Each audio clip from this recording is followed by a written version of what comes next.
These are 3 nights where something that looked like a person crossed the line into something else. They began as small wrongnesses and ended with people running from voices that wore human shapes.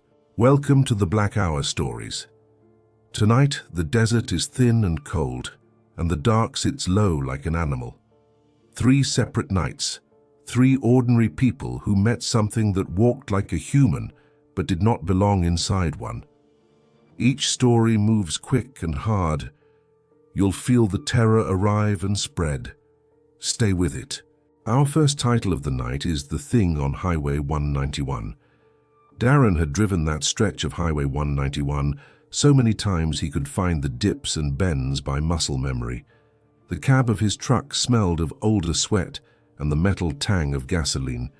He was tired, hands loose on the wheel, and the road was a black ribbon under the headlights. The radio died to static, and the desert pressed close on both sides, a flat world of low brush and the long, low shapes of mesas.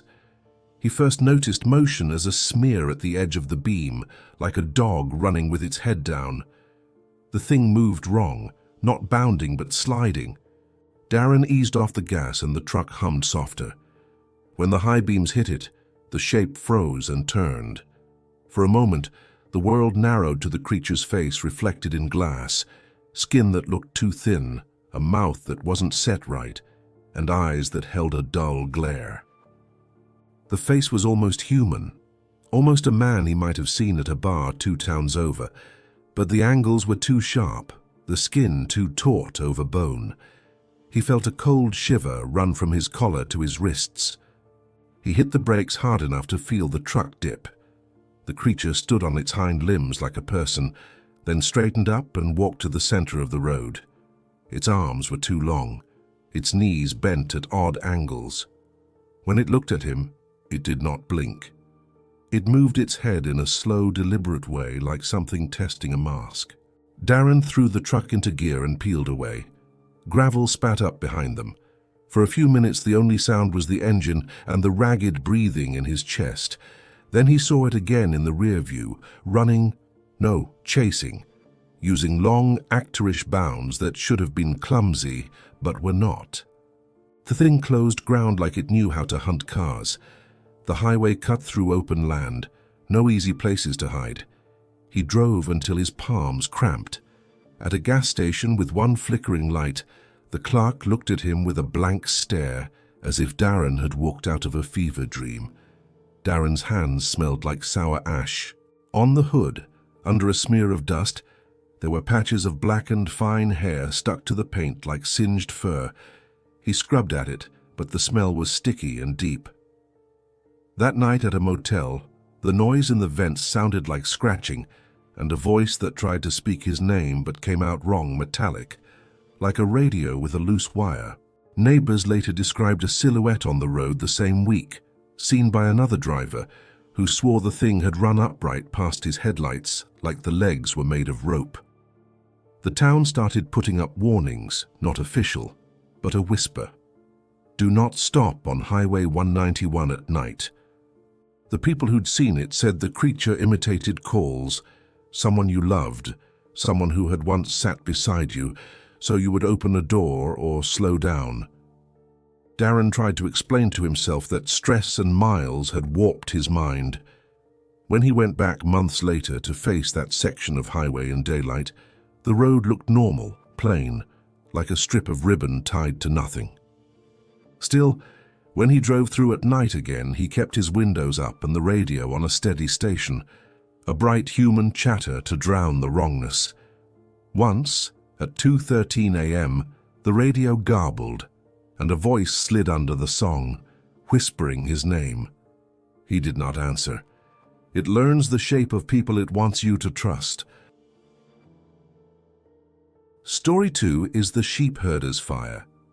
Thomas had spent nearly his whole life on that mesa, a thin man with hands like small folded tools who knew how to set a fence, read the weather by the cloud line, and coax stubborn sheep into a pen. He lived in a small shack that smelled of smoke and the musk of animal wool.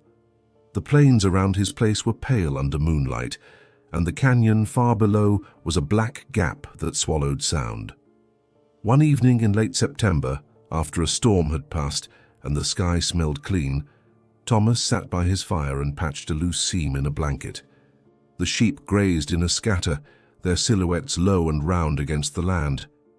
A ewe began to bleat in fitful bursts, a sound that snagged at Thomas's chest because it was short and raw, not the steady hum of animals. He took his lantern and walked out, leather soles soft on the packed earth. The light caught movement near the flock, more shadows than should have been there. Thomas counted eyes reflected in the lamp and realized there were more eyes than animals.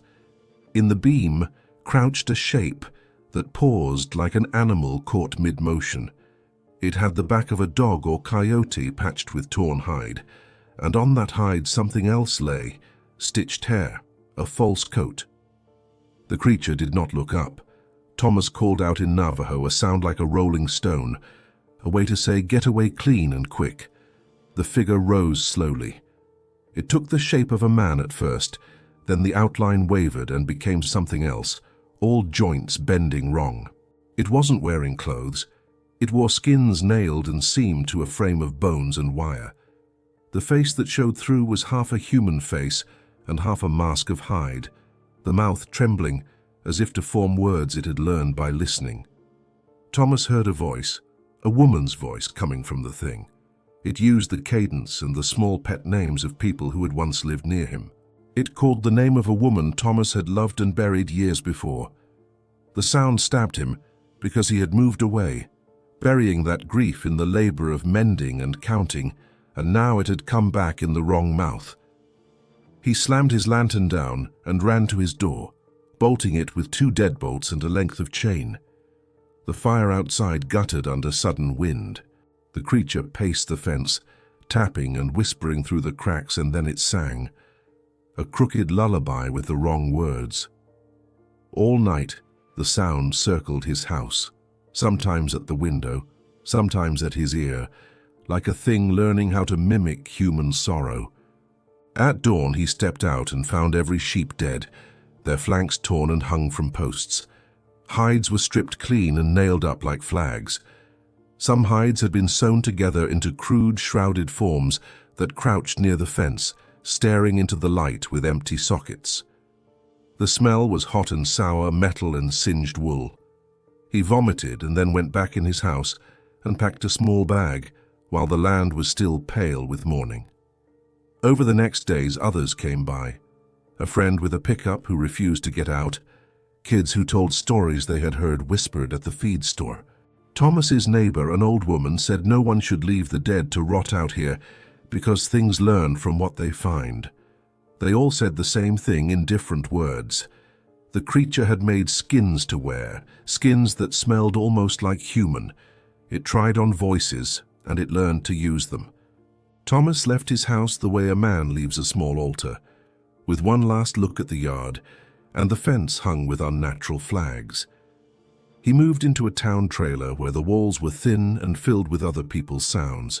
At night, he still heard a voice that tried to fold itself into his name. Once he opened the window and heard, plain as you might hear a hawk, "You left the door open." He closed the window and never went back. It gathers what people leave and pretends it's alive. Our third story title is The Night at Red Mesa. Emily, Nate, and Jordan were friends since high school, the kind who could cram gear into a truck and be laughing at sunset. They set a small camp on a flat near Red Mesa, a place of high stone spires where the sky felt enormous. The air smelled of dust and old lightning. They brought a radio, a small stove, and a full pack of confidence. The stories about the area were local color to them, not warnings. They drank and told each other stupid stories until late. The fire smoldered and hollered, sending up fine ash.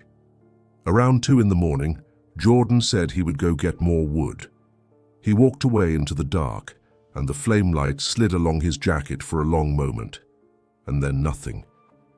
Emily and Nate laughed it off at first, expecting the usual return. When he didn't come back, they called his name. The desert swallowed the sound and nothing answered except a flat echo that sounded wrong. After a few minutes, a voice called from the scrub, a call for help with the right accent and the right humor. Jordan's voice, exactly, only pulled thin and distant, as if coming through a long corridor. It asked for help. Emily tightened the straps on her jacket and started toward the sound, and Nate, stiff and worrying, grabbed a flashlight and followed. The beam caught a figure that looked like Jordan, thin and pale and standing among low junipers. The figure's face was close enough to be familiar, but when it turned, the skin along the cheek slid like a loose glove. The mouth stretched where it shouldn't. The eyes looked too wide on the face, set far apart like an animal's. The figure moved fast then, not like a clumsy imitation, but with sudden bursts that had a human sense of balance and a decidedly inhuman reach. It ran toward them with a sound that was not quite a scream, layered with wrong echoes like a crowd trying to speak in one throat. Emily dropped her keys, scrambling back to the truck because the thing had learned to move like Jordan and to call like him, and it knew how to get someone close enough. They slammed into the cab and Nate twisted the key. The headlights cut the dark in a clean wedge, and for a second the thing stood in the beam, stretched thin and wrong, seams visible across the chest, patchwork where raw hide had been grafted to pale flesh. It made a sound that matched the town stories, many voices roiling together. Then it turned and vanished into the rocks. They drove with the radio on high, neither of them able to say what they felt beyond the prickling muscle of raw fear. Morning found little traces, an area of ground trampled in a ring, a patch of hide hanging from a low branch above the fire ring that was large and mottled. Not a single person's skin, but a gathered thing.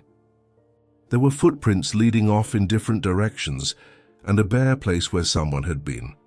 They called the sheriff, who came and walked the edges, and looked and said only that there was no body and no sign of a person beyond the remnants. Word spread. The friends left the trip and came back with a team from town a few days later. More lights, more company.